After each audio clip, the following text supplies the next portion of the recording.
Kekkai Sensen. Kekkai Sensen. This series has the viewership split in half. It clearly does, because there is two different sides to the viewership when it comes to watching this series, and I'm going to completely just talk about both sides. You have one side that is enjoying the direction of the series, that's loving the directing, loving the jump cuts, that's loving everything about the series because it has some crazy, wacky music to some awesome shit going down, along with a very interesting, unique setting. And then you have one side of the viewership of the series that enjoys the series, but doesn't like how the directing is being done when it comes to the plot, because it is so out there that you don't really have a very good plot thread. Like, you don't really understand what is going on besides the bare bones of the plot, and that can lead into some really incredible issues later on down the road when it comes to this series.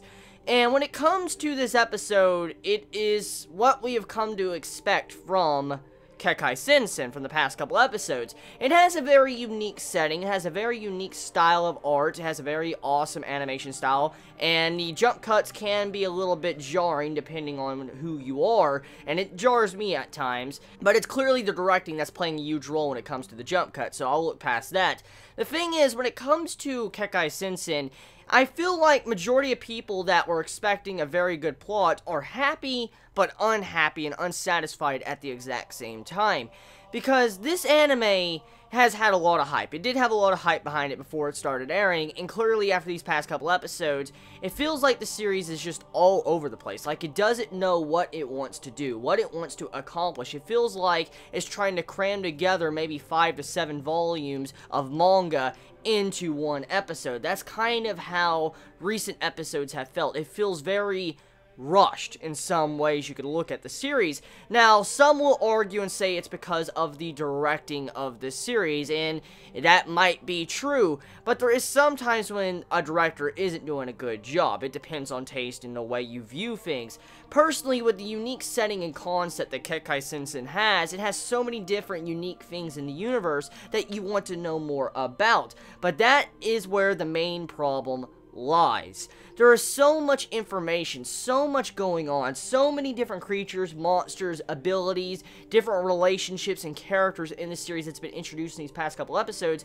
that majority of people are not going to be able to keep up with what is really going on. And it's very obvious with this episode, it's doing the exact same thing. Because when I jumped into this episode, I was like, whoa, should I know this girl? Like, that's what I was asking. Like, the girl that was, you know, going after her boyfriend and all that. I understand the bare bones in the plot of this episode. It was about a girl wanting to get her boyfriend back and get her romance back, and when she forced two people into one body, so forth, so on. It was very obvious, yes.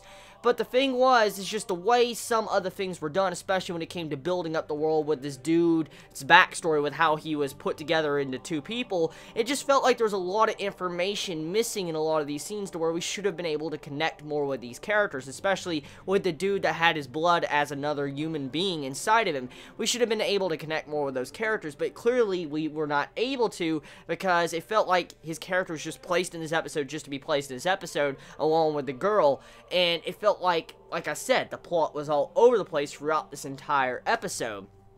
So, the big thing right here, what I'm trying to express is I really hope that Kekkai Sensen tones down its, I guess, off the wall all over the place. Like, there's a difference between being off the wall and being wacky, like, you know how Kill la Kill was, and being rushed. Like, clearly, the series is being either A, rushed, or the way the directing is being done is just not handling the series properly when it comes to some of these key events. But that is just my opinion when it comes to that.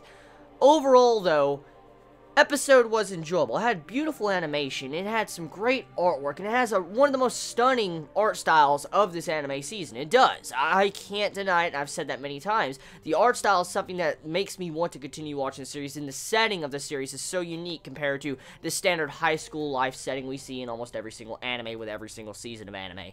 And so the setting of the series, I want to continue watching. I want to continue watching the series just because of that setting. I just hope that the directors and whoever's animating the series knows that there's some information they need to kind of dive into and explain. They need to give us some more characterization for some of these characters, because we have such a bloated cast that we can't really appreciate every single person inside of this series. We can't.